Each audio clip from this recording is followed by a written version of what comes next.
Je vais montrer ce que c'est un quadripôle déjà. Un transistor, on verra ça le moment venu, lorsqu'on étudiera les composants électroniques. On a un transistor qui est comme ça. Ça, c'est le collecteur. Ça, c'est la base. Et ça, c'est émetteur. D'accord? Et un transistor est modélisé par un quadripôle. Ça, c'est l'entrée là. Ici et là, il y a 67 volts. Le chute. Donc, on met ça comme ça, B. Soit on met ça, une pin de 0,7 volts. Ce qui représente la chute de tension. D'accord? Après ça, c'est comme ça. C'est une source de courant. D'accord? Avec une résistance collecteur, peu importe. Voilà. Et ça, c'est relié ensemble. Éventuellement, avant d'arriver à la base, on a une résistance. Voilà. C'est la raison pour laquelle on a une résistance ici. Et on raccorde une source de tension ou de courant, peu importe, ici. Voilà, ça s'appelle. Et on raccorde une charge. D'accord? Entre bas, collecteur et la base. Et l'émetteur. Ici, là. La charge. Enfin, bref. Pour l'instant, on ne s'occupe pas. Ça, c'est, on raccorde une charge ici. Grosso modo, d'ici à là, ça s'appelle un quadripôle. D'accord? Quoi, c'est 4 pôles. Primo, c'est premier ici. Deuxième ici. D'accord? Troisième ici. Et quatrième ici. Quadripôle. Ça correspond ici, là. Là, ça correspond à ça. Et ça correspond à ici. D'accord? Et ça, c'est éventuellement autre chose qu'une source. Ça peut être une résistance. Dans la chute de tension aux bornes, c'est 0,7. D'accord? Comme ici, par exemple. Voilà. 4, ça représente B, par exemple. Ainsi de suite. Et le 1 et 2 correspondent ici à là. Le moment venu, lorsqu'on étudiera les transistors et les diodes, tout ça, les MOSFET, on va approfondir tout ça. Pour l'instant, je fais ça pour montrer ce que c'est un quadripôle. Et ça, c'est un quadripôle, d'accord? Quadripôle numéroté 1, 2, 5 et 2. 2 ici, c'est la même chose que là. Ou 0, d'accord? Maintenant, on va faire ça.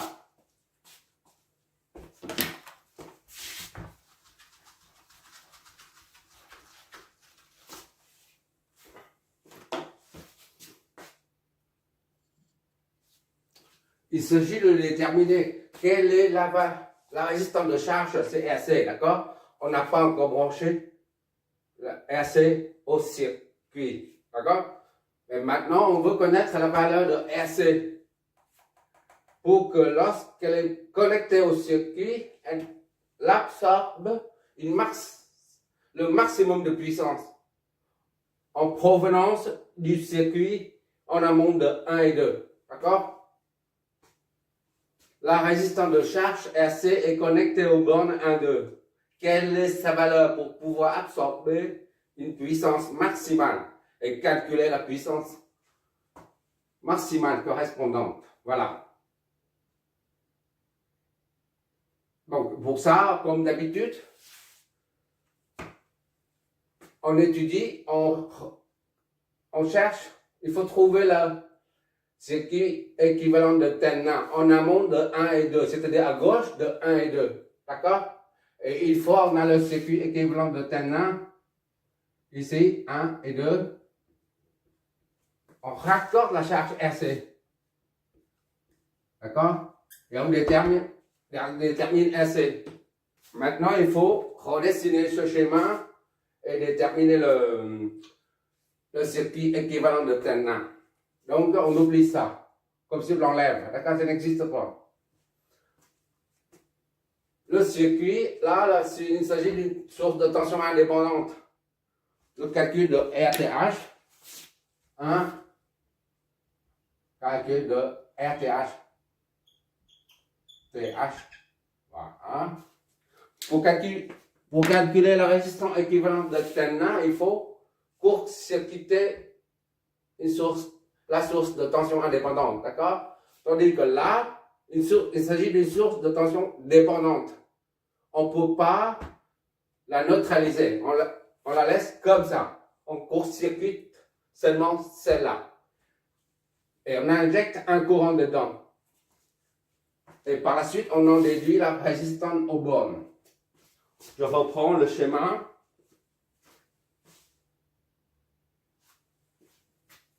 Là, je remets R1, R2 et la source de tension dépendante, ainsi que R3, R4. Les bornes 1, 2. D'accord? On enlève la charge. Et là, il faut court-circuiter la source de tension indépendante. Donc, pour la court-circuiter, il suffit de mettre un conducteur. Voilà. Tous ces points-là sont au même potentiel. Donc, il n'y a pas de différence de potentiel. C'est comme si la tension aux bornes, ici et là, c'est nul. Il n'y a plus de tension, on court-circuite.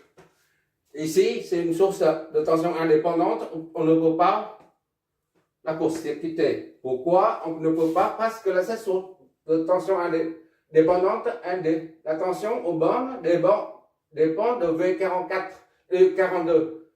Dépend de cette tension-là, aux bornes de ça, de R2. Donc, on ne peut pas la neutraliser. C'est pour ça qu'on laisse tel quel. Donc, ici, c'est V, B, c'est égal à 120. VB est égal à 120 V44 et 42. Voilà. Et quoi d'autre? Voilà, maintenant, on a le circuit qui permet de calculer la résistance équivalente de Tenna.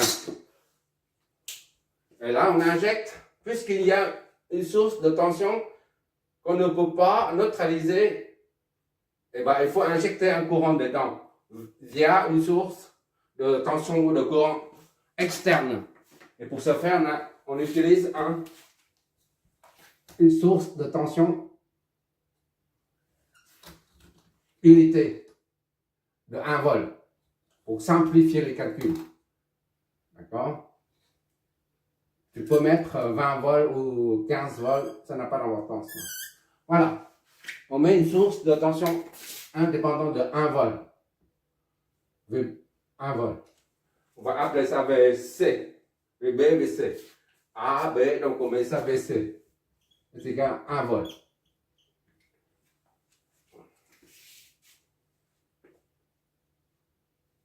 Cette source va débiter un courant IC qui entre là-dedans. Maintenant, on va numéroter tous les courants et tensions. 4.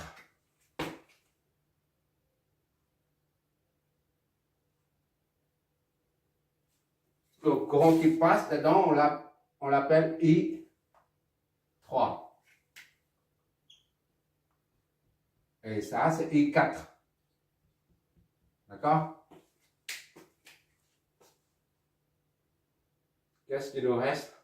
On considère ça comme 0 volt de référence. 0 ou 2, c'est la même chose. D'accord? Le nœud 0, le nœud 2, c'est le même nœud. Maintenant, il faut flécher l'œil. Ça, c'est 3. Ça, c'est 1, 3,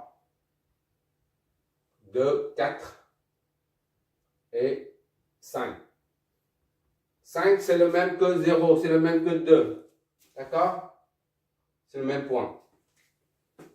Maintenant, qu'est-ce qu'il faut encore? Les flèches de tension. Ça, c'est le courant qui passe en haut. Ça, c'est V3, 0. 3, 0. V10 ou V12. On appelle ça V10. V10. D'accord? Non mais non. C'est ça. V10. Et après V13. Un récepteur aussi V13. V13. Qu'est-ce qui nous manque? V10, c'est la même chose que V12, d'accord? V12 ici. C'est la même chose que VC. D'accord? Bon, on peut calculer maintenant. On y va. V2 est égal à V0. V2 est égal à V0 est égal à 0 volt. D'accord? Parce que c'est la masse fixée arbitrairement à 0 volt. V5, c'est la même que V0. 0 volt. D'accord? V1, V12 ou V10, c'est la même chose. V10 est égal à VC. D'accord?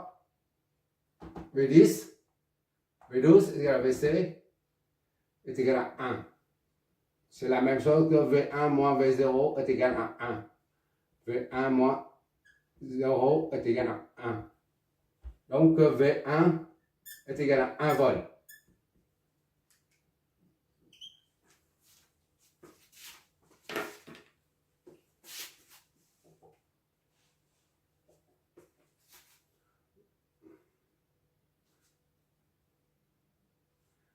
Ici, là, il n'y a aucune source. Aucune source. D'accord? Donc, ça, c'est 0 volt, ça, c'est 0 volt, ça, c'est 0 volt. V4 aussi, c'est 0 volt. Parce qu'aucune source n'alimente ce circuit fermé là. Donc, V4 est égal à 0 volt. Aussi,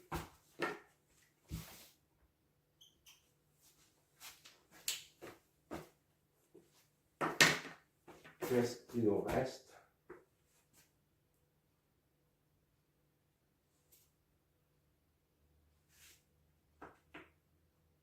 Bon, V13 maintenant.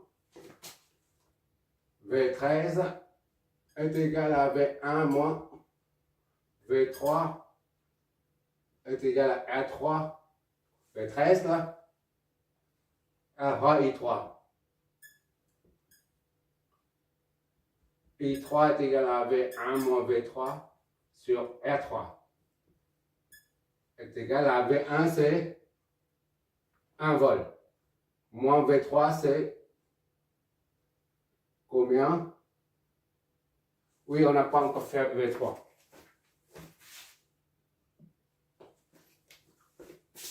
VB, là, est égal à 120 fois V42. Est égal à 120 fois V4 moins V2. D'accord? 120 fois V4, c'est 0. Moins V2, c'est 0. 120 fois 0. 0. Donc, VB est égal à 0. 0 volt.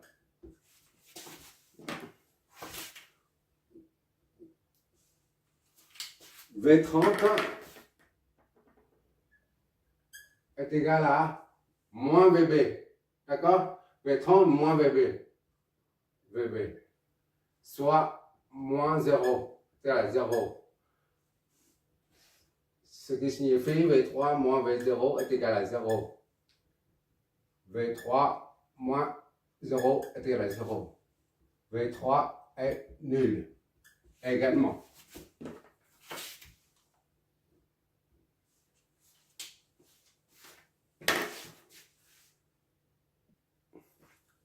Maintenant, on va appliquer la radium à ces deux éléments.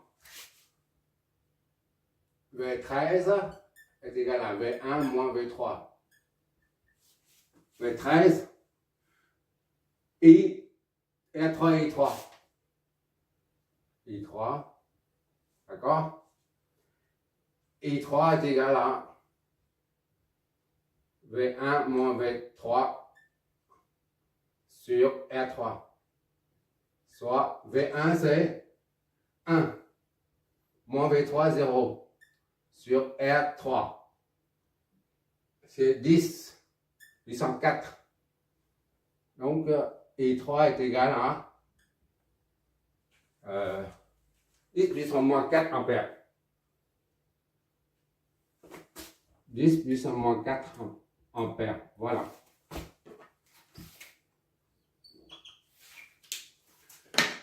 Idem pour V10. V10 est égal à V1 moins V0. R4, I4. I4. D'accord? V1 moins 0. I4 est égal à V1 moins V0 sur R4. I4 est égal à V1 c'est 1 moins V0 c'est 0 divisé par R4. 4 10 puissance 4. Donc I4 est égal à 1 10 puissance moins 4 ampères.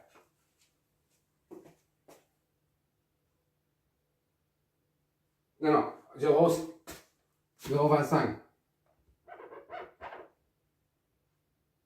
0,25. Voilà.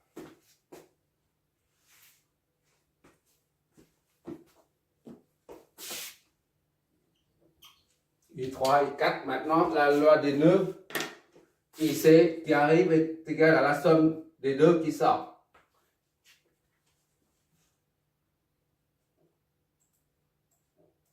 Ici est égal à I3 plus I4. Je vois toujours, j'espère. D'accord. IC est égal à I3 plus I4.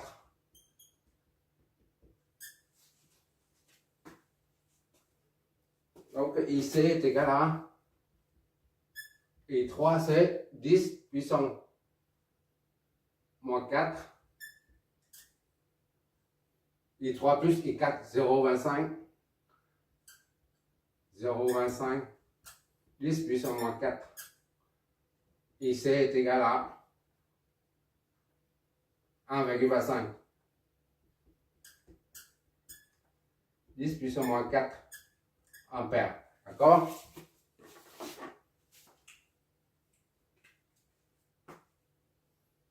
Ou 125, 10 puissance moins 6 ampères. Voilà.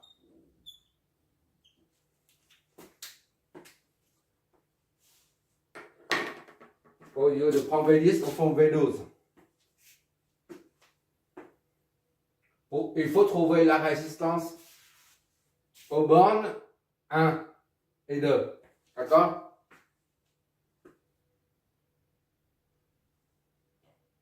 V12 est égal à V.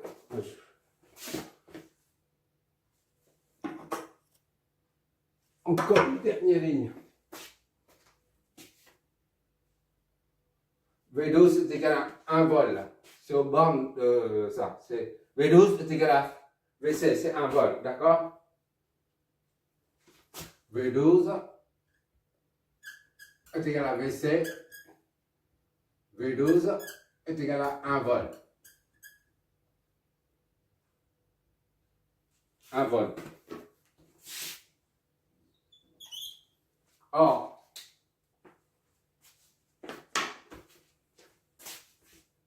V12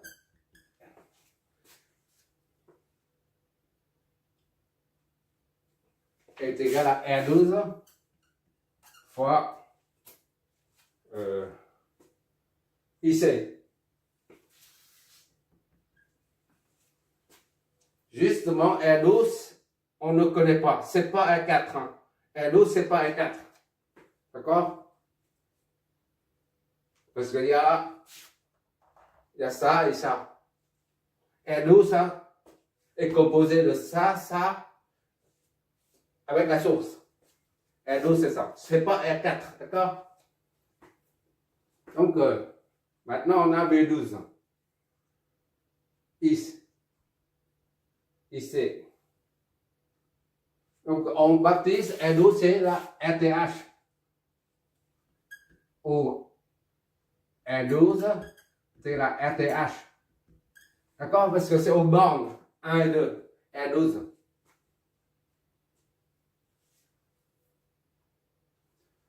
Soit V12 est égal à RTH fois IC. RTH, ça c'est IC, ça. IC. D'accord? IC territorial. Donc, maintenant, RTH est égal à V12 divisé par IC. D'accord? V12, c'est combien? V12, on a trouvé 1 volt. Divisé par IC, c'est combien? IC, c'est 125, 10 puissance moins 6. 10 puissance moins 6. C'est égal à combien ça? Ça fait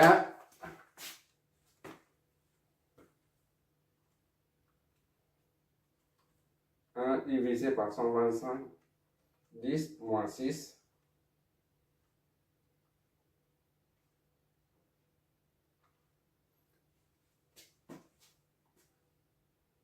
8000.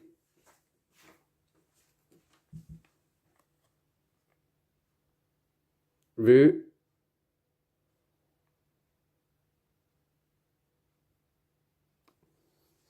8000, ça fait 8K. 8000 ohms. Donc, RTH est égal à 8 kΩ. Voilà.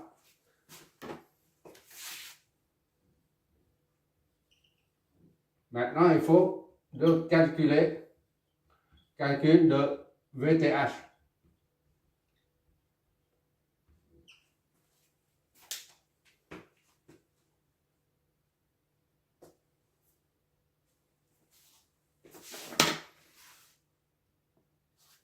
Pour calculer la tension équivalente de TENA, on prend le circuit d'origine sans la charge, d'accord? Et on évalue la tension entre les bornes 1 et 2. Tout à l'heure, on vient juste de calculer la résistance équivalente aux bornes 1 et 2. Maintenant, on utilise ce schéma, on calcule toujours aux bornes 1 et 2 pour trouver la tension équivalente, d'accord? Je vais effacer ça, y compris cette partie, et on va attaquer directement dessus, d'accord? Ou je refais le schéma. Pour calculer la valeur de VTH, je repris le schéma d'en haut d'origine là. J'ai effacé, c'est l'autre. La source VH remet la résistance ainsi que R2, d'accord? La source dépendante, je la remets ici, R3, R4, rien n'a changé. Maintenant, il s'agit de donner un sens au courant, supposer un sens du courant, au décourant. On va supposer qu'ici, il y a un courant I1 qui sort d'ici, I1. D'accord? Après, I1 qui descend. 1 qui descend ici. Voilà.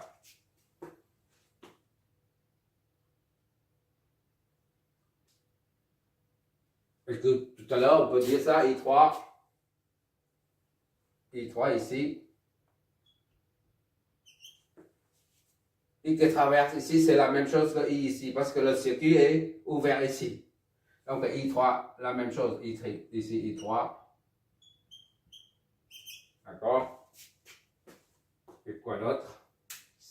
C'est tout. Maintenant, il faut flécher les tensions. Les tensions, c'est V54 ici. C'est un récepteur V54. les deux sens sont opposés. Le courant et la tension s'opposent. Idem ici, c'est V30, V R2, je mets de ce côté R2. D'accord? On va dégager ici. Ça fait un V40. V40, c'est la même chose que V30, d'accord? Ah, c'est pas pareil, c'est pas vrai. J'ai dit bêtise, c'est pas relié. V13, ici c'est V13. V13, les deux sens s'opposent. 13, 1, 3. Et enfin, les deux sens s'opposent. Ici c'est V2, 1 ou 0, 1. On met 0, 1. 2 et 0 c'est la même chose.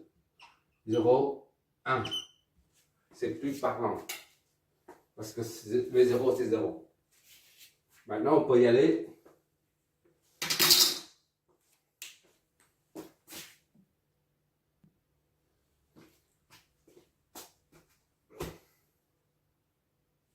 V2, le potentiel au point 2, c'est le même que celui au point 0. Donc V2 est égal à V0. Or V0 est fixé à 0. Donc V2 est égal à 0 volts. Première chose.